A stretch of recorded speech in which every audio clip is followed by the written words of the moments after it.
ಹಿಂದೂ ಕೂಡ ನಾನು ಹಲವು ಭಾಗಗಳಲ್ಲಿ ಇದನ್ನ ಹೇಳಿದ್ದೀನಿ. ದೇವಾಲಯಗಳಿಗೆ ಬಾಗಿಲು ಇರ್ತಿರ್ಲಿಲ್ಲ ಅಂತ. ಅನೇಕ ದಾಳಿಗಳಾದ ಸಂದರ್ಭದಲ್ಲಿ ಆ ಬಾಗಿಲಿನ ಪರಿಕಲ್ಪನೆ ಬಂತು. ದೇವಾಲಯವನ್ನ ರಕ್ಷಿಸೋದಕ್ಕೋಸ್ಕರ ಸಂಪತ್ತನ್ನ ರಕ್ಷಿಸಿಕೊಳ್ತಕ್ಕಂಥದ್ದು. ಯಾಕೆ ಬಾಗಿಲಿರ್ಲಿಲ್ಲ ಅನ್ನೋದನ್ನ ಸ್ವಲ್ಪ ಹಿನ್ನೆಲೆ ಹೋಗಿ ನೋಡ್ತಾ ಹೋಯ್ತು ಅಂತಂದ್ರೆ, ಮುಕ್ತಾವಕಾಶ ಅಂತಕ್ಕಂಥದ್ದು ಸಿಗ್ತಕ್ಕಂಥದ್ದು ನಮ್ಗೆ. ಅದು ದಾಳಿಗಳಾದ ಮೇಲೆ ಅಥವಾ ಬೇರೆ ಬೇರೆಯವರು ನಮ್ಮನ್ನ ರಾಷ್ಟ್ರವನ್ನ ಆಳಿದ ಮೇಲೆ ಆದಂತಹ ದುರಂತಗಳಿಂದ ಕೆಲವನ್ನ ಆಚೆ ಈಚೆ ಇಟ್ರೆ ದೇವಾಲಯಗಳಿಗೆ ಮುಕ್ತ ಅವಕಾಶ ಅಂತ. ಇನ್ನೊಂದು ಇದೇ ಕ್ಷಣದಲ್ಲಿ ನನಗೆ ಬರ್ತಕ್ಕಂಥ ಕಾಮನ್ ಪ್ರಶ್ನೆ, ಅಲ್ಲ ಇವರೇ ಅದೆಲ್ಲ ಕರೆಕ್ಟು, ನಾವ್ಯಾಕೆ ಒಳಗಡೆ ಹೋಗ್ಬಾರ್ದು, ನಾವ್ಯಾಕೆ ಗರ್ಭಗುಡಿಗೆ ಹೋಗ್ಬಾರ್ದು ಅಂತ ಪ್ರಶ್ನೆ ಕೇಳ್ತಾರೆ ನನಗೆ. ನಿಮ್ಗೂ ಎಲ್ಲ ಕೇಳಿರ್ತಾರೆ. ನಾನು ಇಲ್ಲಿ ಯಾವುದೇ ಒಂದು ಪಂಥಕ್ಕೆ, ಒಂದು ವರ್ಗಕ್ಕೆ ಅಥವಾ ಒಂದು ಜಾತಿಗೆ ಈ ಪ್ರಶ್ನೆ ಬರುತ್ತೆ ಅಂತ ಹೇಳ್ತಾ ಇಲ್ಲ, ಎಲ್ಲರಿಗೂ ಬರ್ತಕ್ಕಂಥದ್ದು ಅಂತ. ನಾನು ಅದಕ್ಕೆ ಕೊಡ್ತಕ್ಕಂಥ ಒಂದು ಮಾಡ್ರನ್ ಉತ್ತರ ಇದೆ.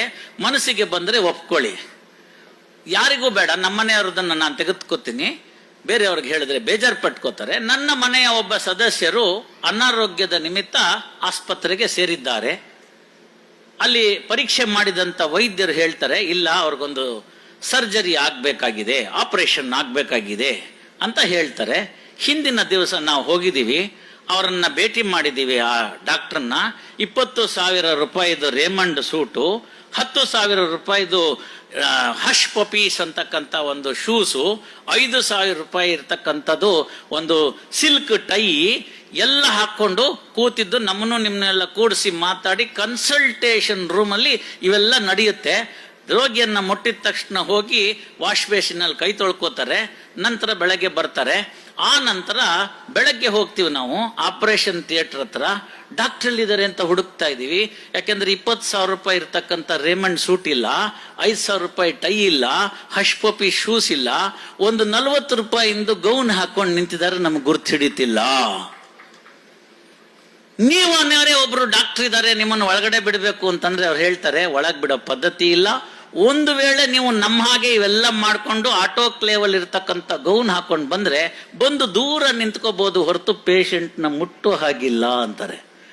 ನಾವೇ ಕೊಟ್ಟು ದುಡ್ಡು ಕೊಟ್ಟು ಸರ್ಜರಿ ಮಾಡುತ್ತಿರೋ ನಮ್ಮ ಪೇಷಂಟ್ಗೆ ನಮ್ಮನ್ನೇ ಒಳಗ್ ಬಿಡಲ್ಲ ಅಂತ ನೀವು ಯಾರು ಅವಾಗ ಡಾಕ್ಟರ್ ಹತ್ರ ಜಗಳ ಮಾಡಿದ್ದೀರಾ?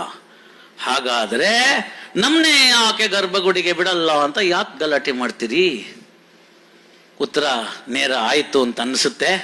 ಹಾಗಾಗಿ ನಾವು ಒಂದು ಆ ಆಪರೇಷನ್ ಥಿಯೇಟರ್ಗೆ ಏನು ಮಹತ್ವ ಕೊಡ್ತಾ ಇದೀವಿ, ಅದೇ ಮಹತ್ವವನ್ನ ಸ್ಯಾಂಕ್ಟಮ್ ಸ್ಯಾಂಕ್ಟೋರಿಯಂ ಅಂತ ಏನು ಗರ್ಭಗುಡಿ ಇದೆ ಅದಕ್ಕೆ ಕೊಡಬೇಕಾದಂಥದ್ದು ನಮ್ಮೆಲ್ಲರ ಕರ್ತವ್ಯ.